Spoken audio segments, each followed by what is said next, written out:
Mesdames et messieurs, je vous souhaite une très cordiale bienvenue à cette manifestation d'information sur le thème des réfugiés ukrainiens en Suisse et les défis qui y sont liés. D'abord, je voulais vous saluer, les invités qui se sont inscrits ici, donc un très cordial bienvenue. Et puis, je salue également Mechtil Schreck, qui est donc notre interprète ce soir. Et puis, je salue également les 5 intervenants. Les intervenantes et intervenants, je vais tout à l'heure les présenter. Quelques mots sur Migratio. Migratio est un service de la Conférence des évêques suisses. Nous sommes responsables de la pastorale des migrants en Suisse. Il ne faut pas nous confondre avec Missio. Missio, c'est une œuvre d'entraide pour l'aide à l'étranger. Et certains le savent, on a actuellement un projet, le concept global pour la pastorale des migrants, pour cheminer ensemble. C'est un des grands projets que nous avons actuellement. Quelle est l'origine de cette manifestation d'aujourd'hui?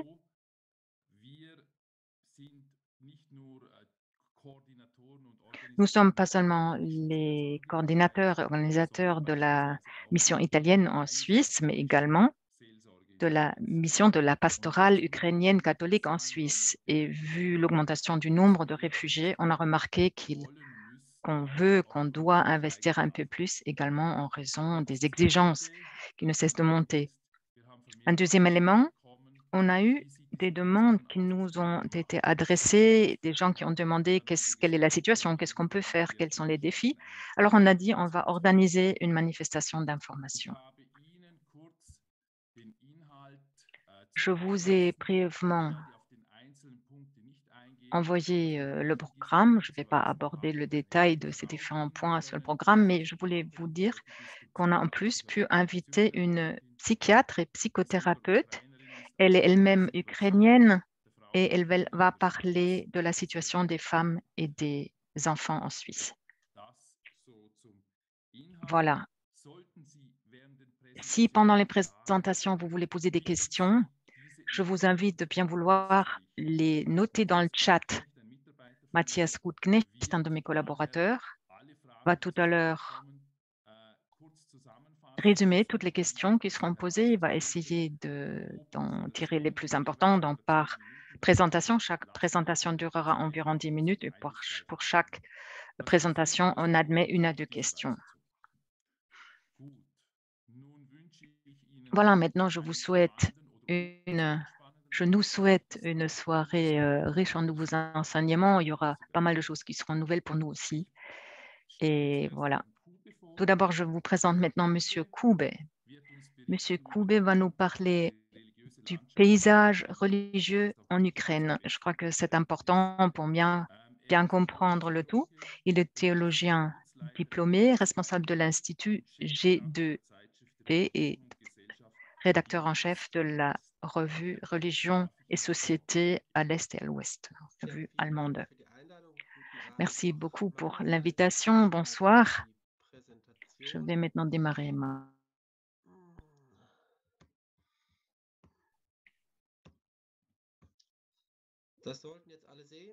Vous devriez tous voir la présentation maintenant, je suppose. Comme M. Wohlwend l'a déjà dit, je vais me concentrer sur les éléments principaux. Donc, une petite vue d'ensemble sur le paysage des religions en Ukraine. Je ne vais pas parler de l'activité actuelle de ces différentes communautés pendant la guerre, mais je suis prêt à répondre à des questions à ce sujet. Ce qui est important, c'est que l'Ukraine est un pays multireligieux. Le premier slide vous le montre. Les 3 grandes confessions chrétiennes sont représentées, l'orthodoxie, le catholicisme et les églises de la Réformation, les églises protestantes. Mais ces 3 grands groupes se subdivisent en interne en différentes églises. Ce n'est pas une église qui domine dans cette famille des confessions, il y a plusieurs. Par rapport aux orthodoxes, il y a 2 grandes églises orthodoxes. D'une part, l'Église orthodoxe ukrainienne. Dans les textes, lorsque vous allez lire quelque chose sur la guerre, vous allez lire en allemand UOK ou MP, parce que cette Église orthodoxe ukrainienne est soumise à l'Église orthodoxe russe, le Kirill de Moscou. Moscou est donc le patriarcat. Et puis la deuxième, c'est l'Église orthodoxe ukrainienne. C'est l'abréviation CEOUPK. Ça existe depuis 2018. C'est le résultat d'une fusion de deux autres églises. Donc, d'abord, l'Église orthodoxe ukrainienne patriarcat de Kiev et l'autre Église orthodoxe, c'était l'Église orthodoxe ukrainienne autocéphale.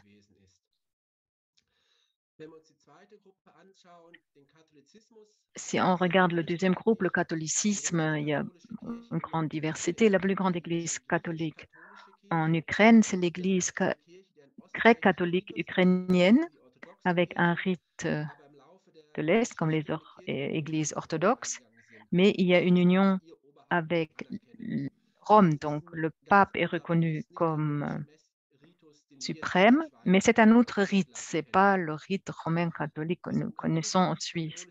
Donc cette église grecque catholique ukrainienne, c'est la plus grande église catholique, mais il y a encore en plus l'église grecque catholique ruthène, également avec un rite des églises orientales, mais unie avec Rome, et puis également l'Église catholique romaine. C'est surtout des fidèles originaires de Pologne ou des Polonais qui vivent en Ukraine. Le troisième groupe, les protestants, là, les plus grands mouvements, c'est des baptistes, les pentecôtistes, et puis cette abréviation DELKU, c'est l'Église allemande évangélique luthérienne en Ukraine. C'est des gens qui étaient venus de l'Allemagne et qui s'étaient installés en Ukraine il y a très longtemps. Et puis, en Transcarpathie, il y a l'Église réformée. C'est des personnes de langue hongroise qui vivent dans la région de la Transcarpathie. Mais voilà, l'Ukraine est plutôt un pays chrétien, vu les chiffres, mais il y a également des musulmans, c'est surtout les Tartares de Crimée. Et après l'Holocauste, il y a eu plusieurs petites communautés juives qui se sont installées. Quels sont maintenant les chiffres? Voilà, je vous ai présenté ces différentes églises. Alors, la majorité de la population s'appellerait orthodoxe. Là, je fais référence à une enquête du centre Razumkov.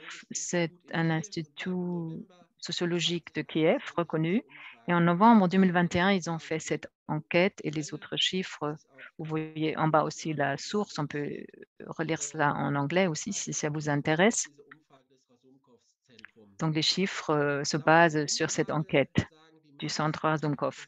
Et selon cette enquête, la majorité disent qu'ils sont orthodoxes. 24,1% l'Église orthodoxe ukrainienne, donc celle qui fait partie du patriarche de Moscou. Et puis, autres églises orthodoxes, 0,6%.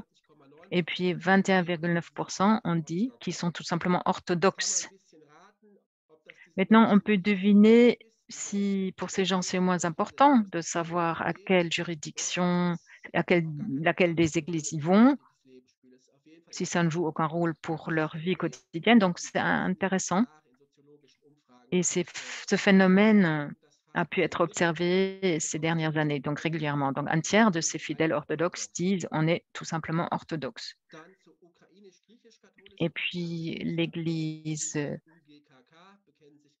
ukrainienne grecque-catholique, c'est 0,8% et l'Église catholique romaine est beaucoup plus petite, 0,8%. Ce sont donc des fidèles de l'Église catholique romaine. 1,5% de tous sont, 1,5% appartiennent aux églises évangéliques et puis 8,5% selon cette enquête, on dit qu'ils sont chrétiens sans vouloir définir de plus près, sans pouvoir définir de plus près. 18,8% sont sans confession.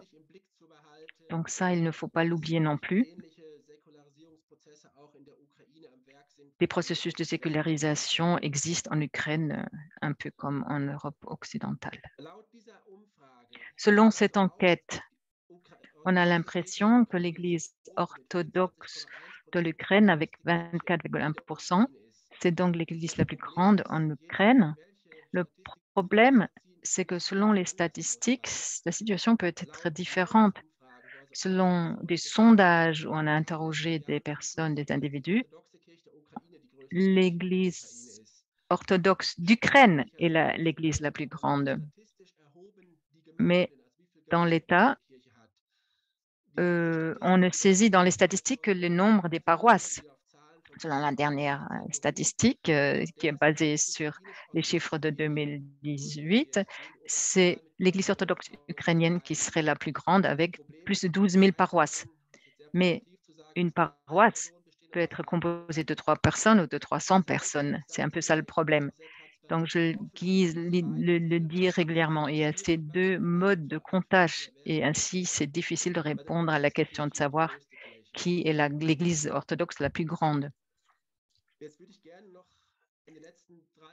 Maintenant, dans les 3-4 dernières minutes qui me restent, je voulais encore vous montrer quelques questions. Donc, ce sont des captures d'écran de cette enquête.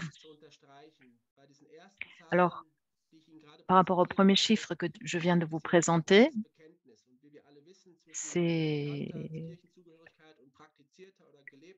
la question à quelle église on appartient, mais il y a toujours une différence entre ceux qui pratiquent et ceux qui ne pratiquent pas. Et la même chose en Ukraine. Et pour répondre à la question, est-ce qu'on est membre d'une certaine paroisse? Là, c'est la deuxième barre d'en haut. Donc, pour toute l'Ukraine, seulement 20,9% disent que nous sommes membres dans une paroisse. Même si avant, il y en a beaucoup plus qui disent qu'ils font partie de l'Église orthodoxe, par exemple. Si vous regardez les chiffres qui suivent, vous voyez qu'il y a beaucoup de différences régionales. En Ukraine de l'Ouest, près de 40% disent nous sommes membres d'une paroisse. Donc, si vous regardez plus en bas ce tableau sur fond gris, Confessional Church Identity, et puis la quatrième colonne UGCC, c'est l'Église gréco-catholique ukrainienne. Et là, vous voyez que dans la réponse yes, 68% disent qu'ils font partie d'une paroisse. Donc, surtout à l'ouest de l'Ukraine et dans l'Église gréco-catholique ukrainienne, on a des situations comme dans les années 50-60 chez nous, donc une église populaire. Donc, les gens se sentent très proches de l'Église et sont plutôt pratiquants dans la vie quotidienne. Et cette question, à combien souvent vous participez à des services religieux ou à des rencontres organisées par votre communauté? Donc, c'est rare que les gens disent plus d'une fois par semaine, mais si vous regardez une fois par semaine, le score le plus important, c'est dans l'Église ukrainienne catholique, gréco-catholique, mais également élevé dans l'Église orthodoxe ukrainienne, selon le patriarcat de Moscou, avec 18,9. Ça souligne que dans les églises orthodoxes, les chiffres sont très dynamiques pour ce qui est de l'appartenance à l'Église. Et l'enquête du dimanche, on pourrait voir, voilà, est-ce que vous avez participé assisté au service religieux? Et vous voyez que 20% disent qu'ils ont été à l'église, au service religieux le dimanche dernier. Ça montre qu'il y a des processus de sécularisation en Europe de l'Est comme en Suisse. Dans les années 90, on pensait qu'en Europe de l'Est, c'est différent, mais là, avec un certain retard, ils ont les mêmes défis qu'ici par rapport à la sécularisation. Voilà encore une question qui est peut-être intéressante. Donc, cette question, ceux qui sont membres d'une paroisse, qu'est-ce qu'ils souhaitent avoir, mis à part la liturgie, qu'est-ce qu'ils attendent de leur association religieuse? Et 33% disent un soutien psychologique. Après, il y a encore une autre question que je n'ai pas intégrée dans cette présentation, s'ils ont déjà eu recours à certains services. Et là, la majorité ont également dit soutien psychologique. Et puis, novembre 2020-21, c'était ça. Donc, protection des groupes vulnérables, c'est la deuxième ligne. Éducation religieuse, soutien financier, et puis chorale, temps libre. Mais voilà, ça c'est intéressant de voir qu'à l'époque déjà, donc avant la guerre, le soutien psychologique, l'assistance psychologique était un souhait de beaucoup de personnes qui disaient qu'ils étaient membres d'une paroisse, donc c'est ça qu'ils attendent de leur paroisse. Voilà, avant de conclure,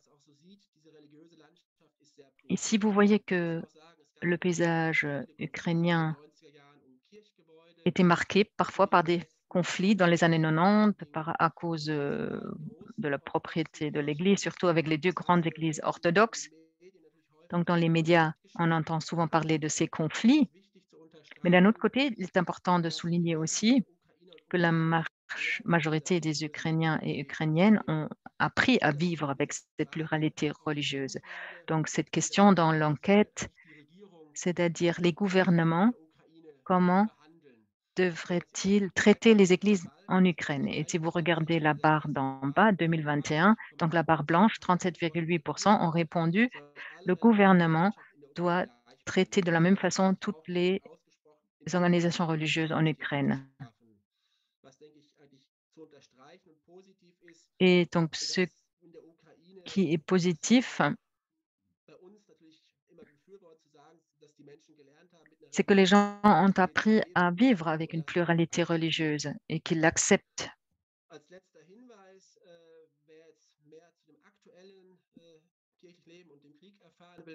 Voilà, si vous voulez avoir de plus amples informations sur la situation actuelle et la guerre, donc je vous renvoie à notre site Internet où tous les 15 jours, on publie des informations de l'Ukraine et des États voisins de l'Ukraine. C'est des informations qu'on traduit et qu'on présente ainsi. Merci de votre attention. Merci, Monsieur Koub. Les présentations, on va les publier chez nous aussi sous www.migratio.ch. Voilà. Y a-t-il des questions? Si oui,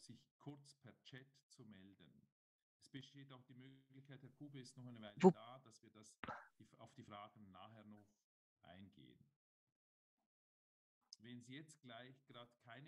voilà, si vous n'avez plus de questions après, contactez-nous. S'il n'y a plus de questions, on va passer à Monsieur Lustenberger. Père Athanasiou, vous avez une question?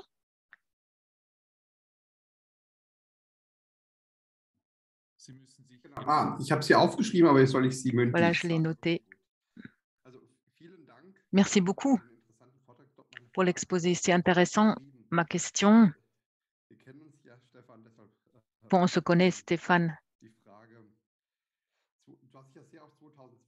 Tu as fait référence à 2020-21, mais nous savons que depuis la guerre, le paysage des églises a changé en Ukraine, c'est-à-dire le rapport avec le patriarcat de Moscou. Il y a beaucoup de diocèses où les évêques disent eux-mêmes on n'y appartient plus ou bien on ne va plus commémorer le patriarche Kirill pendant les services religieux, beaucoup de théologiens qui sont désormais très critiques vis-à-vis de Moscou. Donc, il y aura certainement un changement par rapport aux chiffres. Oui, tu as déjà répondu.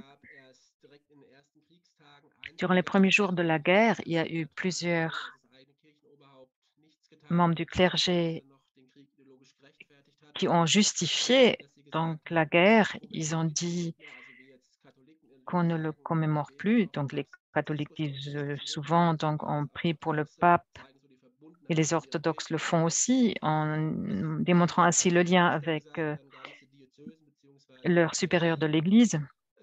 Donc, des éparchies entières l'ont dit qu'ils ne prieraient plus donc pour le patriarche de Moscou.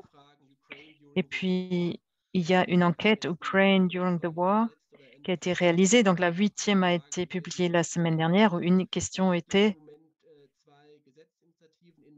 donc il y a 2 initiatives législatives dans le Parlement ukrainien où ils ont proposé d'interdire en Ukraine, donc l'Église orthodoxe ukrainienne, donc qui est ralliée au patriarche de Moscou, ou bien en disant s'il interrompt tous les liens avec Moscou, il pourrait continuer d'exister. Et 51%, non, 70% de la population ont dit qu'il faut ne pas interdire entièrement cette église. 51% sont prononcés pour une interdiction, mais les réponses divergeaient énormément sur le plan régional. Donc, c'est à l'ouest que la majorité veut interdire cette église ukrainienne rattachée à Moscou. Voilà, d'après ce que je sais. Merci. Alors, on passe à M. Lustenberger. Il est membre de la direction de Caritas, où il est responsable du département Public Affairs et en Suisse, il est responsable de l'aide de Caritas à l'Ukraine. Monsieur Lustenberger, vous avez la parole. Merci.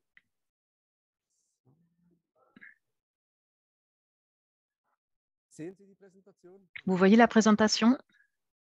Vous m'entendez?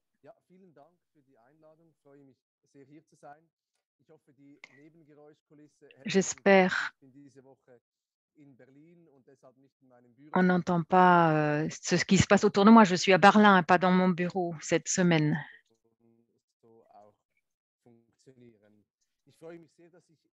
Ça me fait plaisir.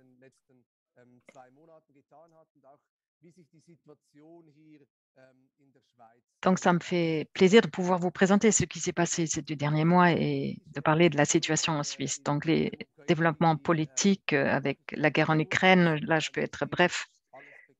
Vous connaissez tout cela, peut-être par rapport à la situation humanitaire. Donc, l'Ukraine avait 44 millions d'habitants avant la guerre et plus d'un quart, probablement plus, sont déjà en fuite, ont donc quitté leur maison. Beaucoup sont en fuite à l'intérieur de l'Ukraine, mais 5 millions ont déjà quitté le pays. La situation humanitaire selon la région varie, mais ça, on le sait, on l'a vu dans les médias. La situation humanitaire se dégrade. Les thèmes les plus importants, c'est les produits alimentaires, l'eau, les biens médicaux, l'hygiène, etc. Donc, pour nous, en Europe,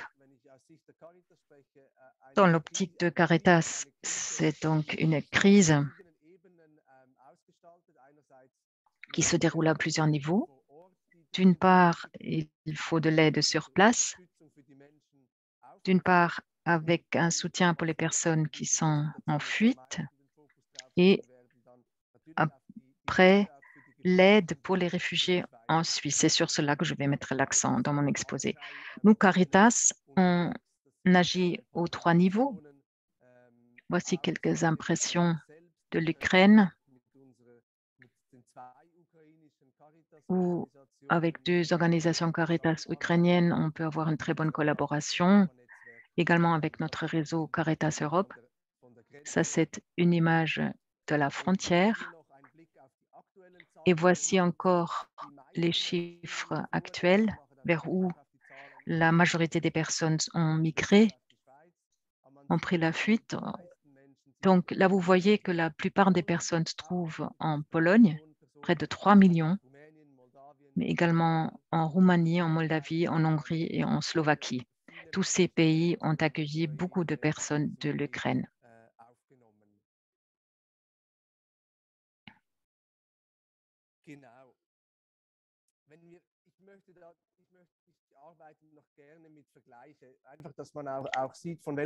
J'aime bien travailler avec des comparaisons pour que vous voyez de quelle dimension on parle. En gras, vous voyez le nombre de personnes qui sont actuellement en Suisse. Ce sont les données du secrétariat d'État aux migrations. Là, on parle des 2 mois, 24 février au 25 avril, donc 43 000 de réfugiés qui sont venus de Suisse. Si vous comparez cela avec les chiffres qu'on a normalement dans notre système d'asile, alors en moyenne, en 2021, c'est une année moyenne très bonne, donc on a en moyenne 15 000 demandes d'asile sur toute l'année. Durant la crise en Syrie, c'était 39 000 demandes d'asile sur toute l'année. Et durant la guerre au Kosovo, c'était le nombre le plus élevé des 30 dernières années, c'était 44 000 demandes d'asile. Donc, vous voyez qu'en 2 mois, on a déjà atteint le nombre le plus élevé jamais atteint ces 30 dernières années. Il y a plusieurs suppositions. La Confédération a dit qu'ils s'attendent à un peu plus de 50 000 réfugiés qui viendraient en Suisse. Les cantons ont une fois parlé de jusqu'à 300 000 personnes. Donc, c'est difficile d'estimer tout cela. Il y a déjà eu dans les médias des rapports selon lesquels de premières personnes rentrent déjà en Ukraine. Donc, c'est très difficile de savoir. On ne sait pas comment va évoluer cette guerre ces prochains jours et semaines. Comment fonctionne la procédure d'asile ou l'octroi du statut protection, statut S?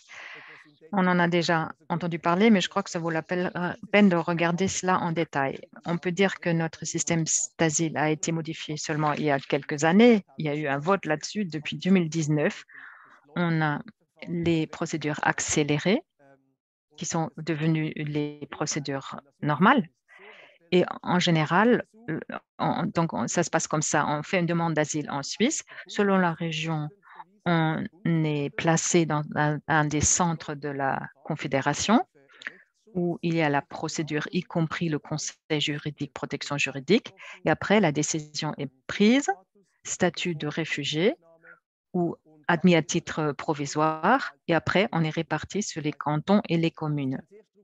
Donc, c'est une procédure très structurée, de sorte que les cantons et les communes qui sont responsables après de la prise en charge ont suffisamment de temps pour la préparation et savent suffisamment en amont que des personnes arriveront dans leur canton, dans leur commune. Maintenant, on a modifié cela. On a désormais ce statut de protection, statut S. On l'a utilisé pour la première fois. Et ce statut permet plusieurs choses juridiquement. Donc, d'une part, la personne a le droit de travailler dès le premier jour. C'est une énorme différence par rapport à d'autres groupes de réfugiés.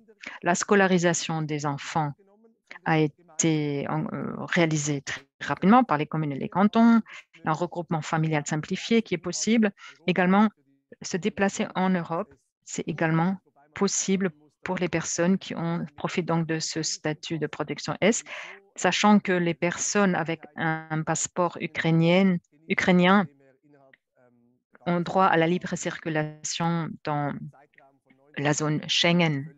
Donc, ils ont la possibilité de bouger très librement, totalement librement en Europe pendant 90 jours. Et puis, vous l'avez tous entendu, la procédure d'asile n'a plus fonctionné.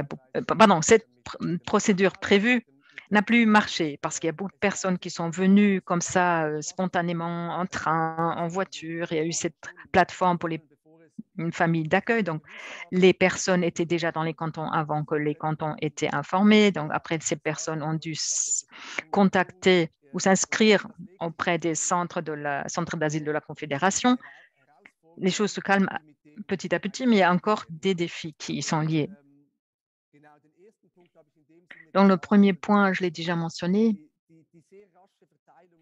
la répartition directe et très rapide dans les cantons, ça a dépassé les structures. Ça continue de les dépasser encore. Et puis, le deuxième point est crucial aussi, c'est-à-dire le soutien qu'obtiennent ces personnes. L'aide sociale pour requérants d'asile, on en a déjà parlé régulièrement. Donc, cette aide sociale pour requérants d'asile, à laquelle toutes les personnes avec statut S ont droit, mais on a vu que c'est difficile à réaliser si quelqu'un est directement accueilli par une famille d'accueil. Il a dû s'inscrire auprès de la commune ou le canton. Alors, les communes ne savaient pas encore si cette personne est là et puis ils ont posé la question au canton. Et puis, le canton a dit il faut d'abord qu'il demande le statut S et selon la région, ça durait avant d'obtenir ce statut. Certains cantons disaient ça suffit d'obtenir un rendez-vous et vous allez tout de suite obtenir cette aide sociale pour requérant d'asile. Et dans la réalité, ça peut durer 2 à 3 semaines. Pendant ce temps, les personnes n'ont reçu rien, aucun argent, et en fonction de la situation financière, ils n'avaient plus d'argent.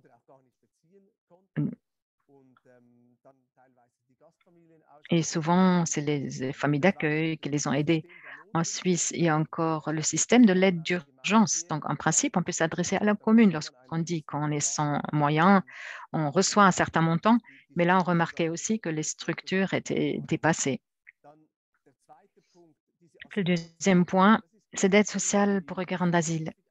C'est la même chose que pour les personnes admises à titre provisoire. Admis à titre provisoire, ces dernières années, c'était surtout des personnes venant de l'Afghanistan ou de la Syrie. L'admission à titre provisoire signifie que la personne dans la procédure d'asile ne pouvait pas prouver qu'elle est menacée personnellement, telle que la Convention de Genève l'exige, mais ces personnes venaient d'un pays en guerre et on ne pouvait pas les y rapatrier. Voilà, ça, c'est ça. Donc, le statut des personnes admises à titre provisoire. Mais dans la réalité, beaucoup de personnes admises à titre provisoire restent en Suisse pendant des années, s'intègrent ici et vont rester à long terme. Toutes ces personnes doivent vivre avec cette aide sociale diminuée pour requérants d'asile, mais ils arrivent à s'en sortir parce qu'ils s'adressent également à des œuvres d'entraide telles que Caritas pour profiter de leurs aides. Des personnes qui reçoivent un statut d'asile officiel, statut de réfugié officiel,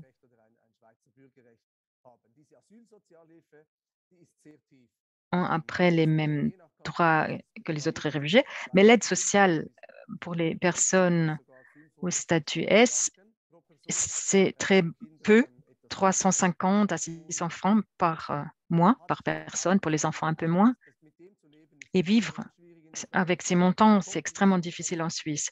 À cela vient s'ajouter qu'il y a une différence entre personnes.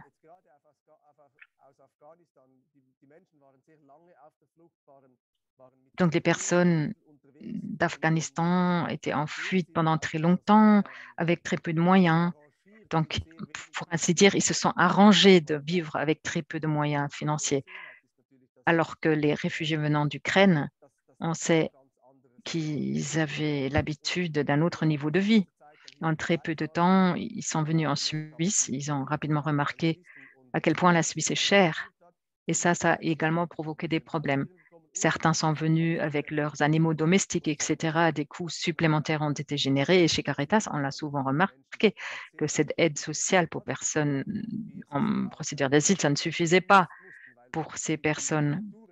Et il fallait que nous les soutenions, d'autant plus que les gens ne reçoivent pas des aides supplémentaires du canton ou de la commune parce que la loi ne prévoit que cette aide sociale pour requérants d'asile.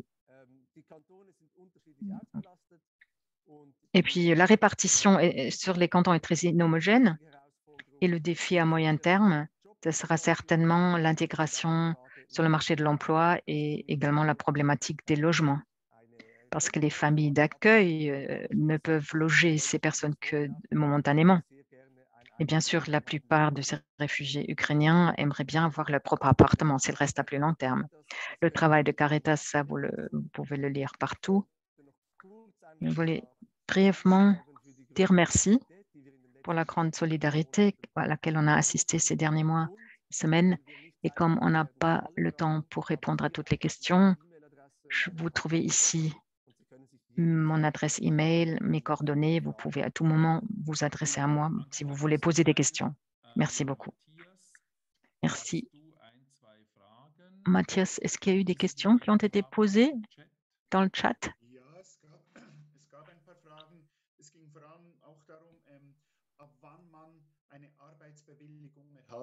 À partir de quand peut-on obtenir une autorisation de travailler? C'est à partir de la date où on a fait la demande ou seulement au moment où le statut S est octroyé?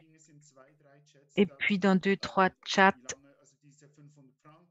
la question a été par rapport à ces 500 francs.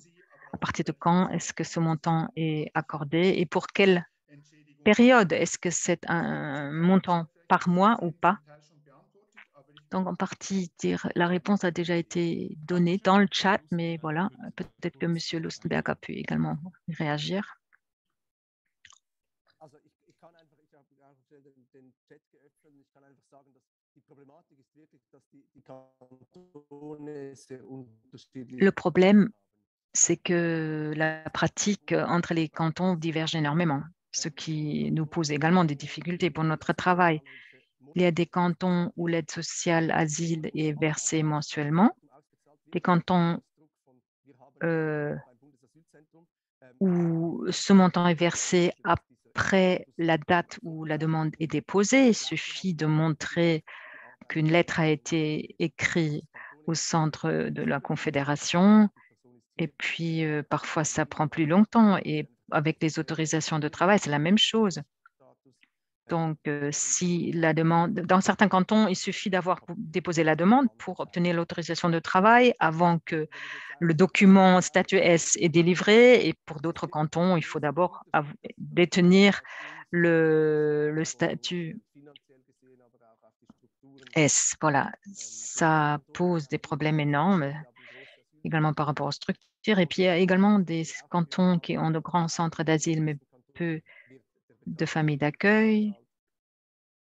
Dans certains cantons, le montant est versé par semaine. Donc, selon les cantons, il faut se renseigner. Mais ce qui marche bien, c'est que chaque canton a désormais un centre d'accueil auquel on peut s'adresser qui marche bien. Voilà, le fédéralisme, comme d'habitude. Merci beaucoup, Monsieur Lustenberger, pour votre contribution. On va maintenant faire, pour l'interprète, une pause de 10 minutes. Voilà, elle a besoin de temps pour se reposer. On fait 10 minutes de pause, donc on reprend à 18h50 avec la psychiatre et psychothérapeute. Voilà. Voilà, on se retrouve dans... Dann machen wir wieder weiter. Voilà, on reprend. Michael, bist du schon wieder da? Est-ce que l'interprète est revenu? Elle est revenue, voilà. Voilà, pendant la petite pause, Monsieur Lustenberger a été très actif et dans le chat, il a noté pas mal de messages. Il nous a indiqué plusieurs liens. Mathias, on va donc mettre sur notre site Internet toutes ces adresses qu'il nous a indiquées. Maintenant, j'ai le plaisir de présenter Madame Netanya Goncharova. Elle est ukrainienne. Elle a grandi en Ukraine. En 2001, elle est venue en Allemagne après avoir fait des études de médecine en Ukraine. Et en Allemagne, elle a fait une formation post-grade en psychiatrie, en psychothérapie. En 2011, elle est venue en Suisse. Elle a travaillé dans plusieurs cliniques. Et depuis quelques années, elle a son propre cabinet à Zurich. Chère Tania, voilà, tu pourrais donc maintenant nous informer comment vont les femmes et réfugiées ukrainiennes, comment vont les enfants, quels sont les défis actuels et qu'en est-il la situation sur un plan social, psychologique. Merci beaucoup, Karl Anton. Merci de m'avoir invité pour que je puisse parler de mes expériences. Donc, dans un premier temps, je voulais remercier tous et toutes pour leur solidarité parce que pour nous tous, c'est une situation extrêmement difficile qu'on ne connaissait pas auparavant, qui est une menace pour nous, mais surtout aussi pour les personnes pour les Ukrainiens qui ont dû fuir. Ces nombreuses personnes, on a vu les chiffres tout à l'heure. Alors, je voulais brièvement parler de mes expériences. Mes parents sont ukrainiens. J'ai beaucoup d'amis qui sont médecins. Dès le premier jour, j'ai été en contact avec eux. J'ai fourni de l'aide psychologique. J'ai quelques patients qui viennent me consulter. Et je dois dire que en Suisse, les gens qui sont venus, les premiers, c'était plutôt des personnes venant des régions occidentales. Dans les 3 premières semaines, toutes ces personnes avaient peur de mourir. Et c'est une expérience qui les a beaucoup marquées. Personne ne pensait que cette guerre allait concerner toute l'Ukraine. On ne savait pas au début où arriveraient ces attaques aériennes. Est-ce que ça allait arriver dans leur propre maison, etc. Donc, tous ceux qui sont venus maintenant de l'Ukraine avaient peur de mourir. Et c'est la raison pour laquelle ils ont pris la fuite, parce qu'ils ne pouvaient pas savoir s'ils seraient touchés eux-mêmes ou pas. Maintenant, j'ai également je connais également des personnes qui ont été à Mariupol, qui ont dû se cacher au sous-sol pendant plusieurs semaines. Et là, les expériences sont un peu différentes. Remarque de l'interprète, le son est très mauvais pour l'interprétation. La plupart des personnes ont des réactions de stress normaux, donc des réactions de stress aigu. Donc, c'est une réaction normale au stress. Mais parfois, ça peut se manifester également dans des symptômes psychiques, c'est-à-dire ils tremblent, ont des symptômes physiques, ils dorment mal, se replient, sont très labiles. Donc, ces symptômes, normalement, passent au bout de 4 semaines, disparaissent au bout de 4 semaines lorsque les gens savent qu'ils sont en sécurité, qu'ils vont bien, qu'il ne peut plus rien leur arriver. Si ces symptômes ne disparaissent pas, si ces symptômes persistent pendant plusieurs semaines, on parle d'un trouble de stress post-traumatique. Et là, il faut un traitement psychiatrique parce qu'il y a le risque que ces symptômes peuvent évoluer vers un de troubles de stress post-traumatique.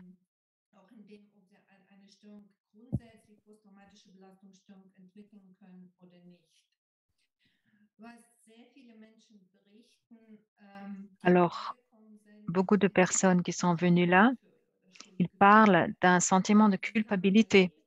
Eux, ils ont survécu et les autres pas.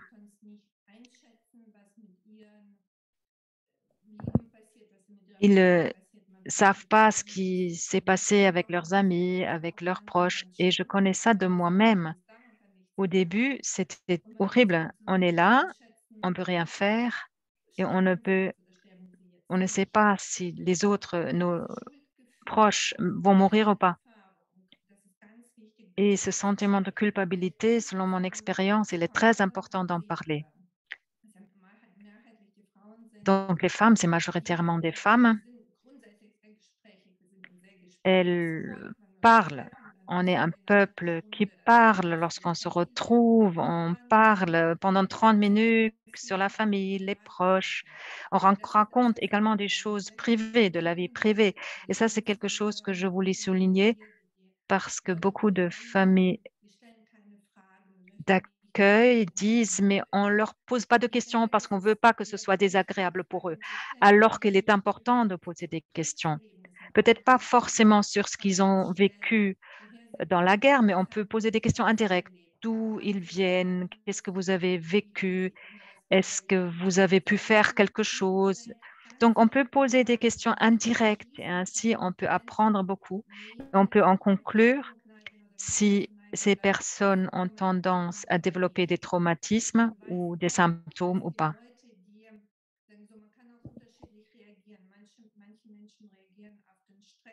Et on sait que certaines personnes réagissent au stress avec un sentiment d'impuissance. Il y en a d'autres qui réagissent par l'activisme.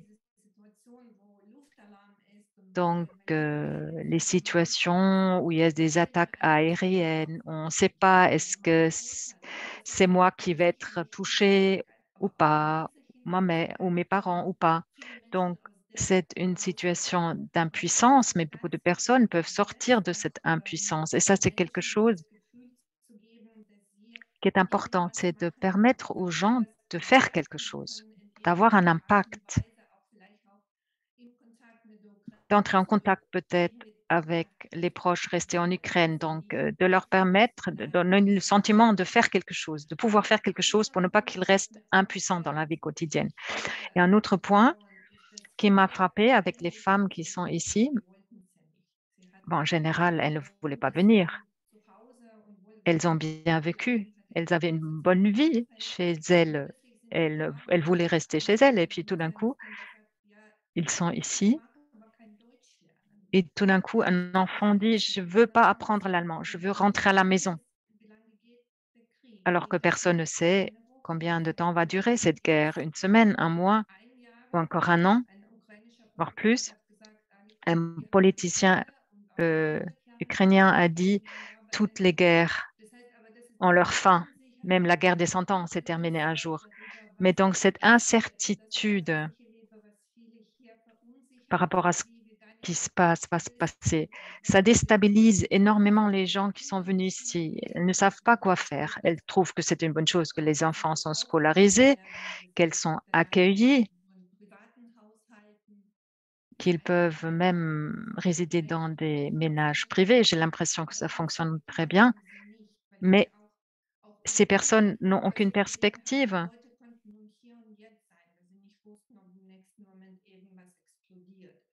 Dans la guerre aussi, elles étaient contraintes de vivre dans le présent. Elles ne savaient pas si le moment d'après, elles seraient mortes. Et voilà, ça donne un sentiment d'impuissance. Et il faut comprendre que là aussi, il faut leur donner du soutien pour qu'elles puissent élaborer ou développer des perspectives. Et puis par rapport au traumatisme, lorsque, bon, la majorité ont des troubles du sommeil, et lorsque j'ai téléphoné avec mon cousin, tout d'un coup, il a... Donc moi aussi, j'étais dans le train et j'entendais un aéroport qui décollait. J'étais proche de l'aéroport et donc, alors que ce bruit m'a fait peur.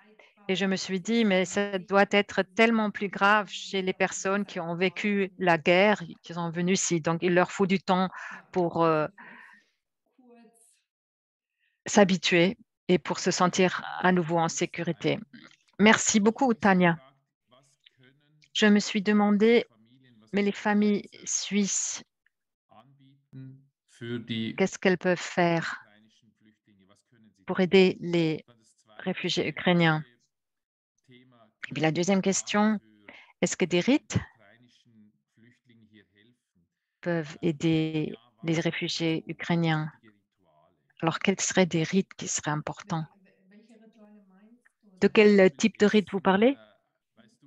Oui, je ne sais pas, prendre le repas ensemble. Et comment est-ce que les familles suisses peuvent soutenir les Ukrainiens? Alors, je crois que beaucoup de personnes, voilà, beaucoup de réfugiés ukrainiens qui sont dans les familles d'accueil aimeraient bien aider lorsqu'on prépare le repas. L'activité professionnelle, bon, je dirais qu'il y a des femmes qui étaient des femmes au foyer, mais c'est plutôt rare chez nous. Donc, normalement, les femmes vont exercer une activité lucrative. Alors, elles ne savent pas ce qu'on peut faire, elles ont du mal à s'orienter. Et donc, ce serait bien de leur donner une tâche ou lorsque ces femmes vivent dans les familles, par exemple, de les intégrer, de leur donner quelque chose de sensé à faire. Voilà, il y a des femmes ukrainiennes, par exemple, qui ont dit, voilà, on a préparé un repas pour notre famille d'accueil et ça leur a plu. Donc, pouvoir faire la cuisine elle-même, ça leur donne un sentiment de chez soi, si elles ne sont pas obligées de participer tout simplement au repas préparé par les Suisses, mais de faire leur propre cuisine. Oui, et puis également le sentiment de gratitude.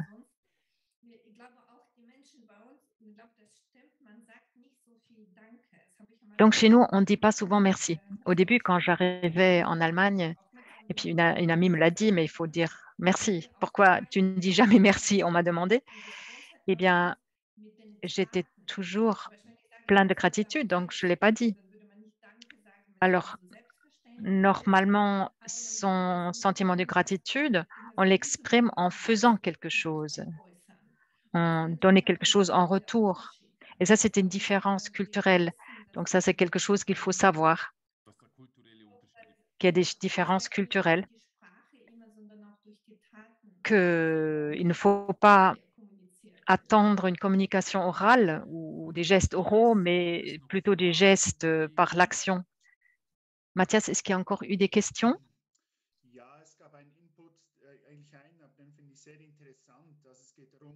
Oui, un input très intéressant.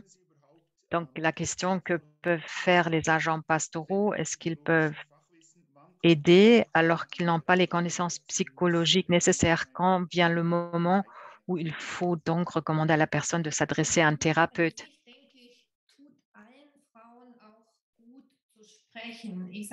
Donc, normalement, parler, ça fait du bien. Donc, les personnes qui n'ont pas encore un stress, des troubles de stress post-traumatique, donc des personnes qui ont juste une situation de stress aigu, là, souvent, ça aide de parler de la situation. En principe, c'est bien parce qu'ainsi, ils peuvent créer de la distance, on peut parler et réagir, on peut également se demander qu'est-ce qu'ils ont fait bien, qu'est-ce que les voisins ont fait bien. Donc, durant l'entretien, durant la discussion, pendant l'entretien, on peut les aider à sortir de ce stress. Donc, les entretiens, c'est déjà quelque chose de très sensé. Et quand est-ce qu'il faut avoir recours à de l'aide d'un psychologue ou psychiatre? C'est si au bout de 4, 5 personnes, les gens continuent de dormir très mal, s'ils deviennent agressifs ou se replient, ne peuvent plus retenir des choses, ont toujours l'air perdus. Bon, on ne connaît pas bien ces personnes et tout se passe avec une traduction, des interprètes, ce qui rend les choses plus difficiles. Mais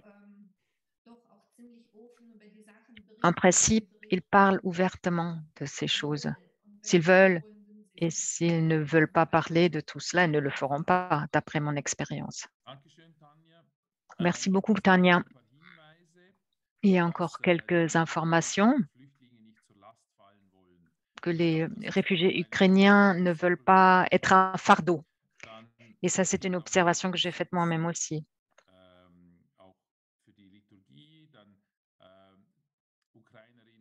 Et puis, il y a des personnes qui invitent les Ukrainiennes à faire la lecture dans la liturgie. Et par-ci, par-là, il y a des Ukrainiennes et des Ukrainiens qui sont en mesure de faire des traductions. Voilà, merci beaucoup, Tania. S'il y a encore des questions, tes coordonnées sont sur le tract, sur le dépliant, et on va également, si tu es d'accord, communiquer ton adresse email pour d'éventuelles questions ultérieures. C'est OK? Oui.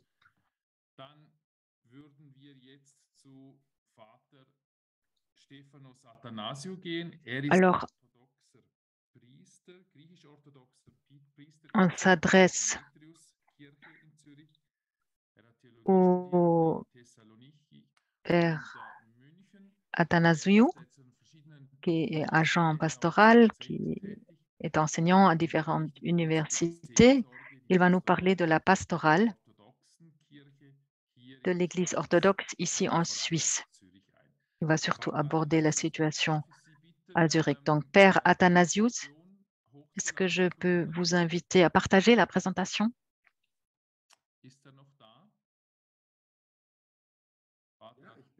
Vous êtes encore là? Oui, oui, je suis là. Genau, das versuche ich gerade. Ich hoffe, das funktioniert leider nicht, aber ich könnte auch ohne Ça ne fonctionne malheureusement pas, mais je pourrais même faire mon exposé sans la présentation. Genau, ich habe es Ihnen ja geschickt. Genau, dann schauen wir, dass ich da. Sie können schon beginnen. Genau, ich kann ja schon mal beginnen. Das Zeit. sagen also. Voilà, je vais déjà commencer. Merci beaucoup pour l'invitation. Dans les 8 minutes qu'on m'a données, je vais d'abord expliquer ce que c'est l'Église orthodoxe. Donc, dans le premier ou deuxième exposé, vous avez déjà entendu parler des différentes églises orthodoxes en Ukraine et en Suisse. D'abord, la question, qu'est-ce que c'est l'Église orthodoxe? Est-ce qu'il y a une ou plusieurs? Il y a l'Église grecque orthodoxe, russe orthodoxe, etc.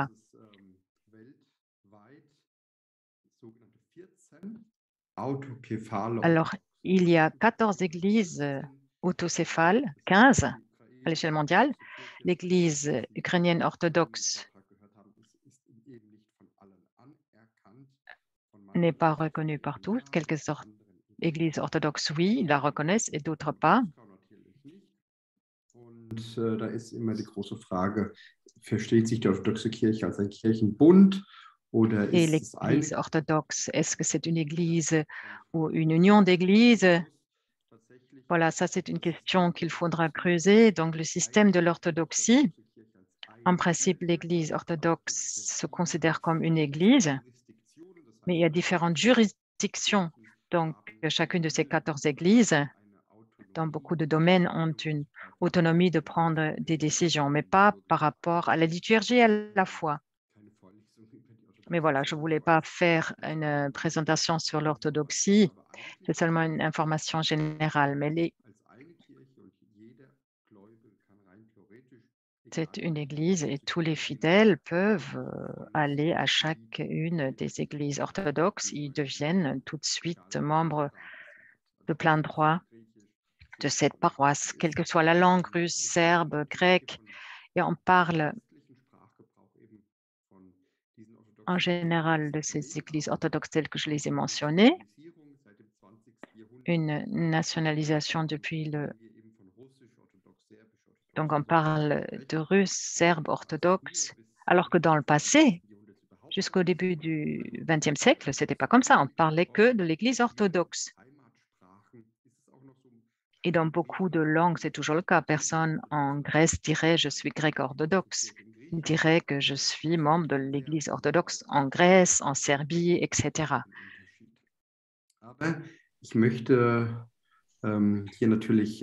Mais je ne voulais pas entrer plus en détail.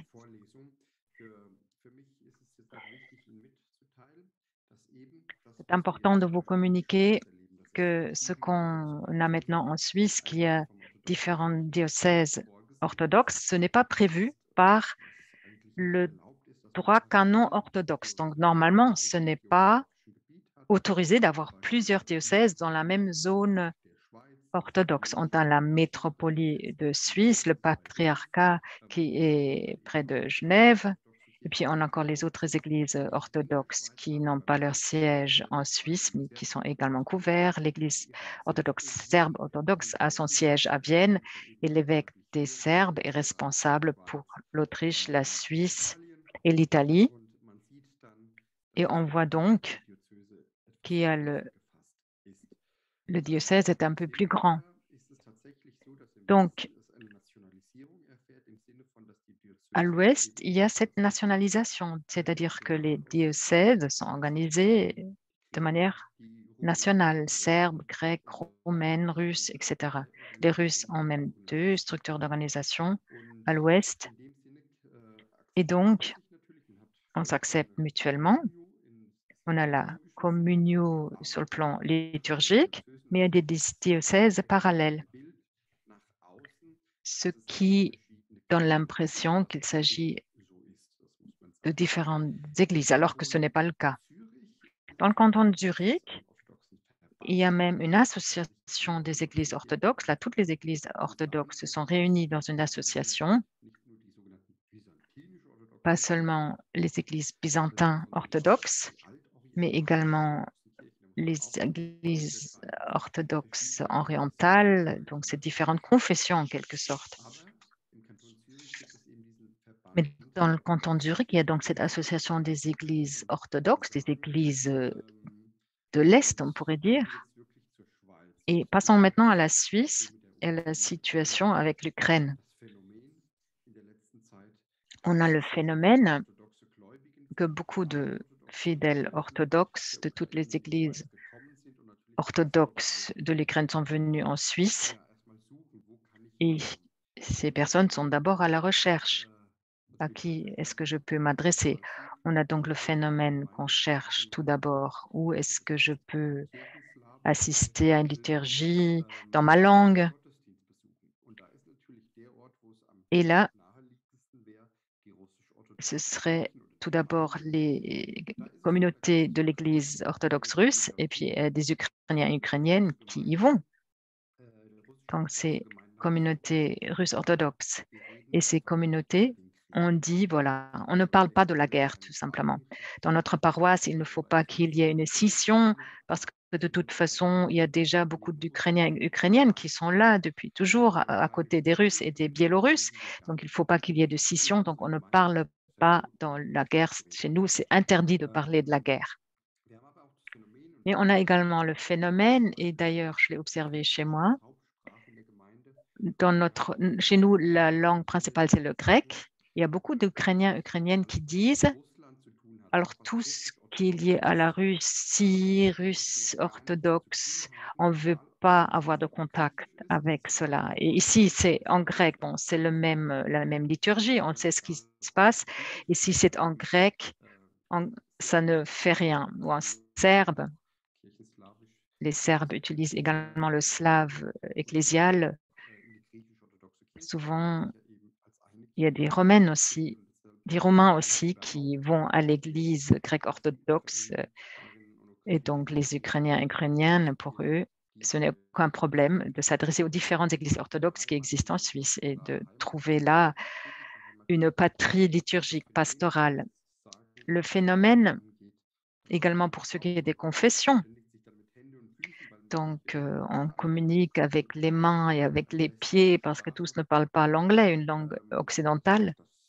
Donc, il y a des femmes et des hommes qui viennent, ils disent, je veux me confesser, et puis on est là, et alors ils parlent l'ukrainien, et on est là, on ne comprend rien. Mais j'ai également remarqué à quel point c'est important que ces personnes reçoivent la bénédiction, un soutien. Et donc, ce travail pastoral a lieu. Et ma dernière remarque avant de m'arrêter,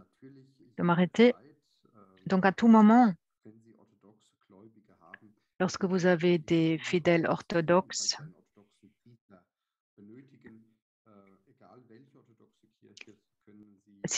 donc vous pouvez appeler les différentes églises orthodoxes et différents sites Internet avec les numéros de téléphone. Et là où les prêtres parlent l'ukrainien, même donc en Suisse romande, par exemple, il y a des prêtres qui parlent également l'ukrainien. Donc, on a 2 prêtres qui parlent l'ukrainien. Et là, une fois par mois, il y a une liturgie ukrainienne orthodoxe qui a lieu. Donc, voilà, cette possibilité existe. Mathias, est-ce qu'il y a des questions? Le thème technique, on va l'aborder plus tard. Est-ce qu'il y a des questions?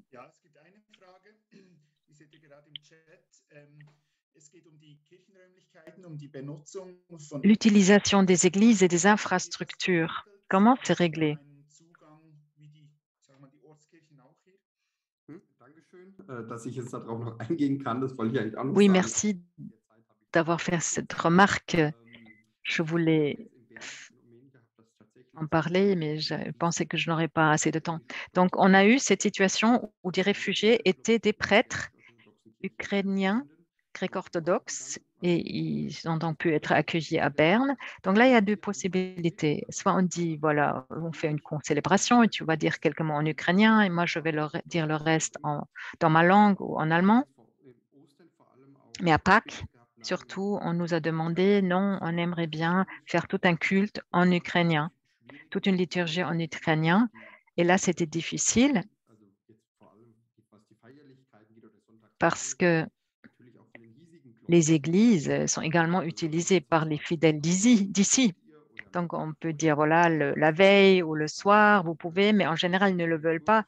Ils veulent continuer leur vie liturgique telle qu'ils la connaissent. Et à Berne, on leur a proposé d'utiliser une église réformée pendant les jours de Pâques de l'orthodoxie. Mais voilà, ils n'avaient pas leurs habits liturgiques et les ustensiles. Donc ça, les autres églises orthodoxes les leur ont remis. Encore une brève question qu'un collègue a posée, Nazar, qui va parler tout à l'heure. Il n'est pas certain. Est-ce que l'Église orthodoxe ukrainienne ou d'Ukraine, est-ce qu'ils ont le droit de créer, de fonder des paroisses à l'étranger ou pas? Très brièvement, parce qu'on n'a plus beaucoup de temps. Bon, donc théoriquement, puisque les autres églises orthodoxes l'ont fait aussi, ils auraient la possibilité de le faire, mais ceux qui sont rattachés au patriarcat de Moscou, là, ce ne serait pas intelligent de le faire parce qu'il y a déjà des structures du patriarcat de Moscou ici, ils pourraient s'y rallier, mais l'Église autocéphale orthodoxe ukrainienne pourrait le faire s'ils avaient donc beaucoup de fidèles, mais jusqu'ici, ils ne l'ont pas encore fait.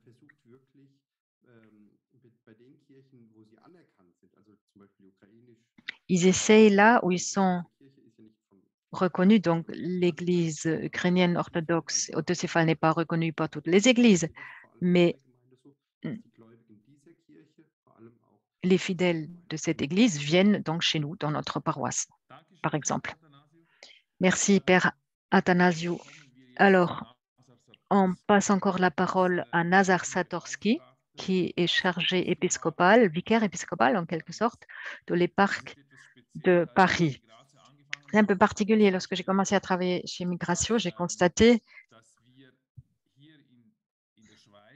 qu'en Suisse, on n'a pas seulement nos diocèses qu'on connaît, mais en plus, on a l'évêché de Paris pour l'Église ukrainienne.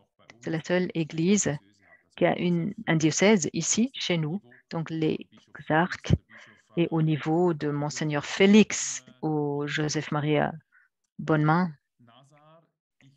Nazar, voilà, tu vas maintenant parler de l'Église ukrainienne catholique. Brièvement, tu peux partager ta présentation toi-même?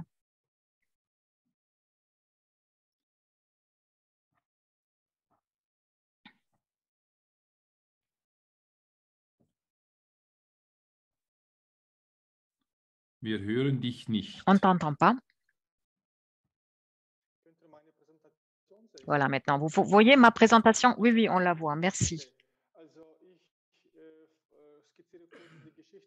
Je vais brièvement décrire l'histoire pour vous permettre de voir ce qui existait, ce qui existe. Alors, les premiers Ukrainiens sont arrivés en Suisse après la Première Guerre mondiale, mais ils étaient peu nombreux. Et pendant longtemps, il n'y avait pas de pastorale organisée. Seulement après la Deuxième Guerre mondiale, le nombre des Ukrainiens en Suisse a augmenté. Et on a créé en 1945 l'Association ukrainienne de Suisse, qui a également publié son propre journal, Trembita Helvetii. Trembita, c'est un instrument de musique que vous voyez sur la photo. Un Ukrainien qui joue cet instrument. Et c'est également sur la page de garde de ce journal.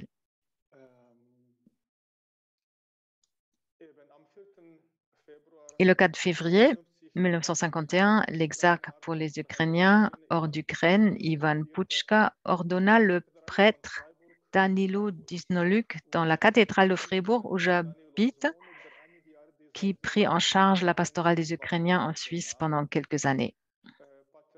Le père Danilo Disvanik, donc vous le voyez, l'ordination de prêtre dans la cathédrale de Fribourg, et ce père a travaillé en étroite collaboration avec l'Association ukrainienne de Suisse qui a été créée en 1945 et il était en même temps membre du conseil d'administration du comité. Là, vous voyez la présidence de cette association ukrainienne de Suisse où le père Tsvanek, vous le voyez en col romain. En 1960, l'exarchat apostolique pour les Ukrainiens en France a été créé. Et là, à ce moment-là, c'était le père Miroslav Marozhin qui a pris en charge la pastorale des Ukrainiens en Suisse. Et en 1982, Michael Rojinch a été nommé exarque apostolique à Paris. Il a reçu en même temps l'autorité de délégué apostolique pour la Suisse et le Benelux.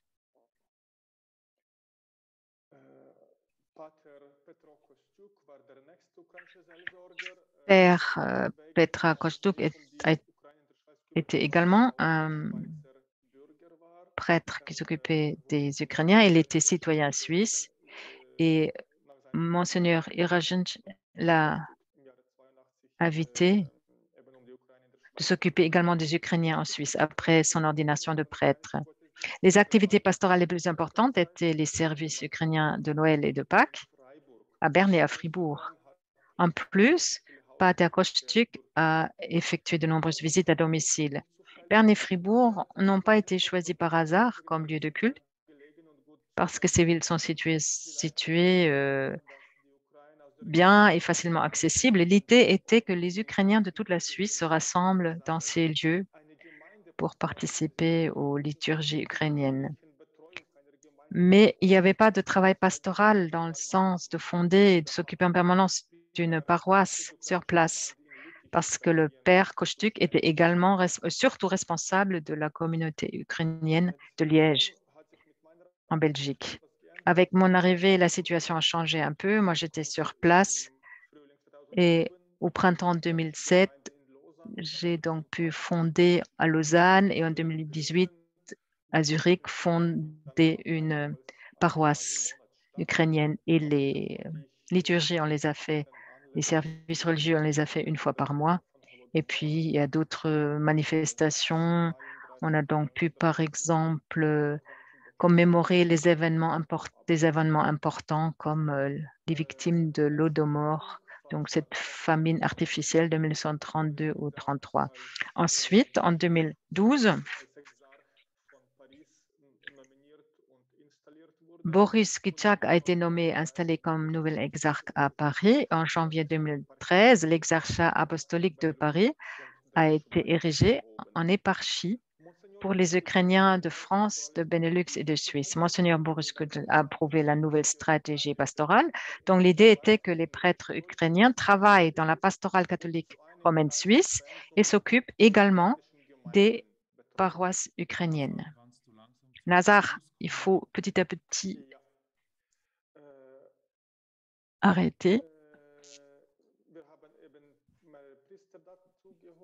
Voilà, il y a d'autres prêtres qui sont venus et il y a actuellement 6 paroisses ukrainiennes à Bâle, Berne, Genève, Lausanne, Lugano et Zurich. On les voit ici sur la carte.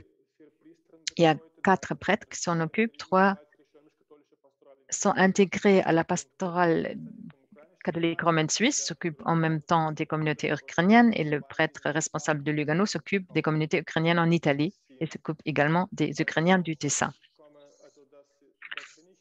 Ça, c'est moi, donc je suis responsable des communautés de Bâle et de Zurich. Pater Wouter Rorschko s'occupe de la communauté à Berne, Père Horetzky, responsable de la Suisse romande, Genève et Lausanne, et Mokole Sherbak, qui réside en Italie, est donc responsable de la communauté ukrainienne de Lugano.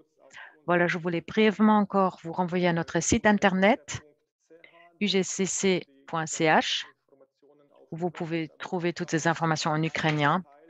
Il y a également quelques parties. Les parties les plus importantes sont également accessibles en allemand, par exemple les cultes, les contacts, les liens, également en français. Merci. Les grands défis à cause de la guerre, donc en raison des réfugiés, le nombre des Ukrainiens a déjà triplé et ne cesse de croître. Avant la guerre, il y en avait environ... Enfin, avant la guerre, les fidèles étaient dans les grandes agglomérations, mais en raison de la politique de la répartition équitable, il y a beaucoup d'Ukrainiens qui sont également dans les petites communes, ce qui rend pratiquement impossible un accompagnement spirituel adéquat. Il y a deux raisons, manque de prêtres, et les prêtres actuels sont intégrés dans les paroisses catholiques, ne peuvent donc pas s'occuper uniquement des réfugiés ukrainiens. Bien, oui, ce qui est particulier ici, c'est qu'on a une église ukrainienne catholique avec rite byzantin. Est-ce qu'il y a encore des questions? Est-ce que tu as des questions par rapport à l'église ukrainienne catholique? Oui,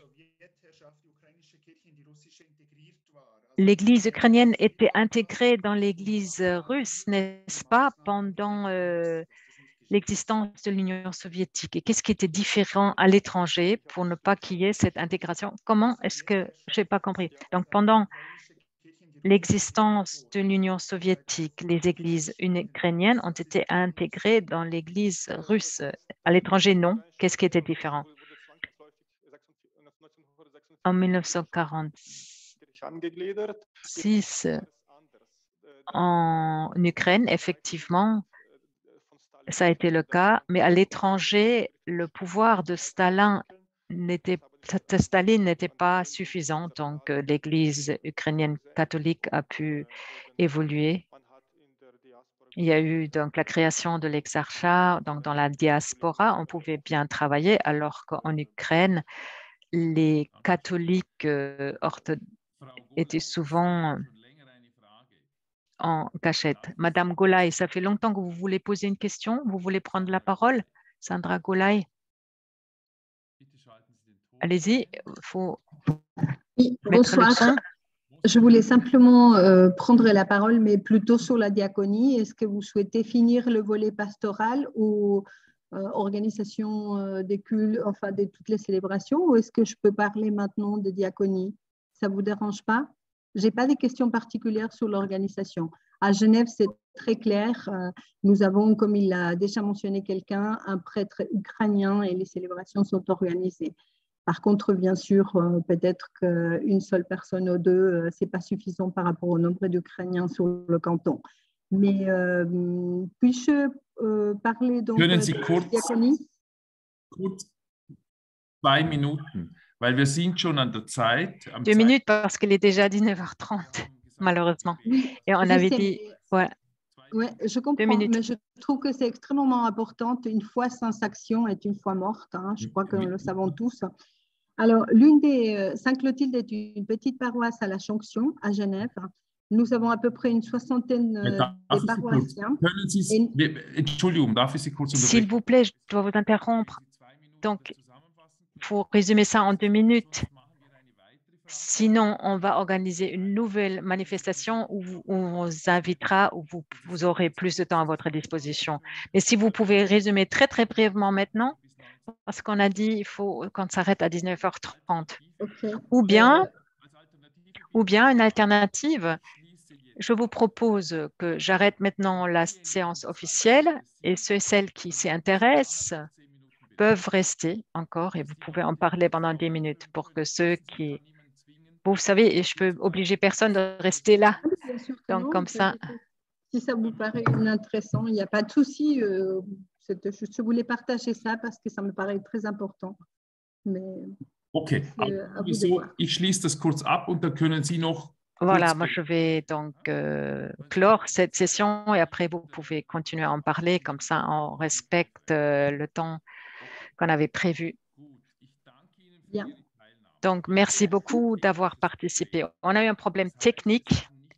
Ça veut dire que tous qui voulaient participer ne pouvaient pas adhérer à cette session. Parce que voilà, on s'était pas rendu compte, le nombre des participants a été limité à 100 personnes. Mais on a enregistré cette séance et on va la publier durant la semaine prochaine sur notre site Internet. Donc, vous pouvez donc cliquer sur les liens et regarder encore une fois cette manifestation, cet enregistrement. Alors, je remercie tous les intervenants, toutes les intervenantes. On va bien sûr continuer d'observer la situation, un peu comme l'a dit Sandra Goulay, donc voir comment ça se présente. Et dès qu'on a de nouvelles informations, on va à nouveau vous inviter à une nouvelle manifestation d'information. Alors, je vous souhaite une agréable soirée et ceux qui veulent rester encore pour écouter cette petite contribution de Sandra Goulay sur la diaconie. Donc, je vous invite de rester là et sinon, je vous souhaite une agréable soirée. Merci beaucoup. Madame Goulay, je vous passe la parole. Merci. Voilà, c'était simple pour vous expliquer. On a une toute petite paroisse à Sainte-Clotilde. Nos paroissiens sont une 60aine de personnes, mais nous sommes très actifs en diaconie dans le sens où ce sont je dirais des catholiques très engagés pour le don de soi et puis pour, à chaque fois qu'ils le peuvent, même si c'est quelques heures, ils font quelque chose pour autrui et s'occupent de son prochain. Donc, dès que nous avons appris que la guerre avait commencé, c'est-à-dire le vendredi 25 février, nous avons un groupe qui donne des repas gratuits tous les dimanches, ce qui complète en fait le système qu'il y a déjà à Genève avec Caritas et le Carré. Et en fait, ces personnes, on a un groupe WhatsApp composé à peu près des 90 bénévoles. Donc, on a lancé simplement, 2 jours après que la guerre avait commencé, une collecte dont c'est le père en fait, qui est ukrainien qui nous a demandé, il nous a fait une liste avec les besoins qu'il y avait pour l'Ukraine. Grâce aux aumôniers en fait, militaires en Ukraine, nous avons pu faire parvenir pour la population ukrainienne. Nous, à la paroisse de Sainte-Clotilde, nous ne prenons pas parti ni pour aucun camp. Nous prenons parti que pour les personnes qui souffrent, pour les citoyens et toutes les victimes de cette guerre, c'est-à-dire que pour les civils. Nous, on a un commandement, c'est tu ne tueras point, mais tu ne tueras point quiconque. Donc, pour nous, on s'est dit qu'on ne prendrait pas parti ni pour le gouvernement ukrainien, ni pour les Russes. Nous, on se tient en dehors de tout ça. Tout ce qu'on fait, c'est venir en aide à ces personnes qui souffrent et qui sont victimes de la guerre. Bien sûr que c'est peut-être aussi symbolique parce que c'est là quand même une connotation de prendre un parti, mais sincèrement, c'est fait dans ce sens-là à Sainte-Clotilde. Nous sommes en compagnie de la Caravane Sans Frontières, qui est une association qui a beaucoup œuvré pour les sans-abri à Genève.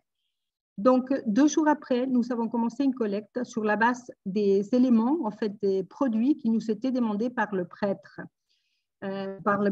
ukrainien. Ce prêtre, on a obtenu en 3 jours à peu près, je dirais, lundi matin, les locaux de la paroisse étaient un peu pleins, mais pas tout à fait. Mardi après-midi, on ne pouvait plus rentrer. Et croyez-moi que notre église est très, très grande. Notre église, elle fait 1000 mètres carrés de surface.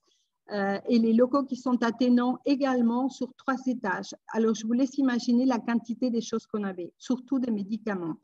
Alors, donc, au bout des 3 jours, ça veut dire le mercredi suivant, la guerre a commencé le vendredi, le mercredi suivant, nous avons envoyé 2 camions d'à peu près 20 tonnes des médicaments, des couches pour enfants, vraiment plein de choses de première nécessité. Il y avait également des habits. Mais finalement, en Pologne, on a été aussi en Pologne le vendredi, c'est-à-dire les camions sont partis de Genève mercredi et nous sommes arrivés en Pologne le vendredi. Je dois vous avouer que j'étais un peu surprise, on était à la frontière ukrainienne à un endroit un peu stratégique La seule association que nous avons vue sur place, très honnêtement, c'était Caritas Pologne et une autre association dont ils savaient l'attente, mais il n'y avait encore personne. On nous a expliqué que pour pouvoir aider tout de suite les Ukrainiens sur place, c'était très difficile parce qu'il fallait avoir des autorisations, il fallait que les couloirs humanitaires soient ouverts. Donc, ça a été très, très difficile pour le peuple ukrainien dans les premiers jours. Heureusement, nous avons eu de la chance d'avoir ces prêtres ukrainiens qui connaissaient aussi toutes ces personnes, ces aumôniers militaires, et qui nous ont aidés à acheminer tous les médicaments, les habits, la nourriture, enfin plein de choses. Nous avons continué cette action jusqu'au 15 mars. Nous avons en tout envoyé à peu près 420 tonnes. Des médicaments, en tout cas plus d'un tiers, presque 40%. Je crois qu'en tout, les médicaments, le médecin qui était responsable du tri et le conditionnement des médicaments a évalué le montant à plus d'un demi-million de francs en médicaments et en matériel médical. Ça leur a été très, très utile dans un premier temps parce qu'il faut dire que quand il y a une guerre, l'effort de guerre, il va tout de suite sur les militaires et les pharmacies. Oui. Frau Golay, ich komme hier. Madame Golay, merci beaucoup. Pardon. Ce qui me paraît très important,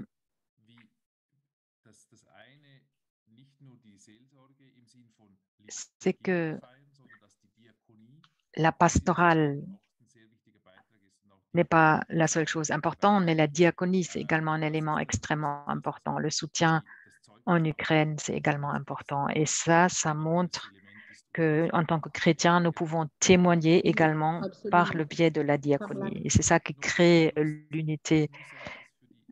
Voilà. Maintenant, je dois également tenir compte de l'interprète parce qu'elle se heurte à ses limites. Oui, pour l'interprétation simultanée, vous pouvez peut-être donner encore un ou deux retours. Je voudrais juste conclure. Donc, nous allons maintenant soutenir, je vous ai envoyé donc, une liste, nous allons soutenir un hôpital au sud de l'Ukraine.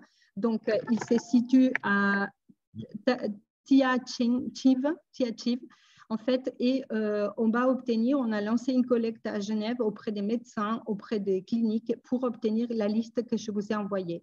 Si on pourrait avoir la collaboration des autres cantons, ça serait vraiment très, très sympa. Parce que ce sont parfois c'est du matériel qui coûte assez cher, mais c'est un endroit qui accueille beaucoup d'Ukrainiens qui sont fuis de la zone du Donbass, où il y a des combats où ça a été terrible. Et en fait, ils veulent rester en Ukraine. Et ces villages qui n'étaient qu'à 200 000 personnes, il a triplé en fait parce qu'il a accueilli tous les Ukrainiens qui venaient justement de l'Est. Voilà. C'est peut-être simplement votre collaboration, peut-être après pour une harmonisation, peut-être dans cette diaconie, ensemble, on sera beaucoup plus fort et puis on pourra en tout cas aider ces villages à accueillir d'autres Ukrainiens chez eux. Nous, à Genève, on a ouvert maintenant les cours de français et puis on a aussi des familles d'accueil. Toutes les paroisses à Genève, ils font l'effort de demander à tous leurs paroissiens si on a quelqu'un qui peut accueillir une famille. Ça, c'est quelque chose chez nous qui est déjà un petit peu, je dirais, sur les rails. Donc, c'est un peu… Madame Golay, voilà, je vous remercie. Sie haben mir das geschickt. Voilà, vous me l'avez envoyé. Restez peut-être ici pour qu'on puisse en reparler. Mais via chat, j'ai eu pas mal de retours, également de Nazar qui connaît très bien votre prêtre. Donc, restez encore en ligne. Comme ça, après, on peut encore en rediscuter. Il y a beaucoup de personnes qui vous remercient de votre engagement. Alors, je souhaite tous et toutes une bonne soirée. 420 bénévoles. Pas toute seule. Bravo. Also, gut, dann wünsche ich allen einen voilà, schönen alors très bien, une bonne soirée à tous et toutes. Alors, ceux qui veulent encore discuter un peu peuvent rester, mais l'interprète, elle va également quitter l'interprétation simultanée. Merci et au revoir. Merci, bonne soirée. Madame. Merci, madame.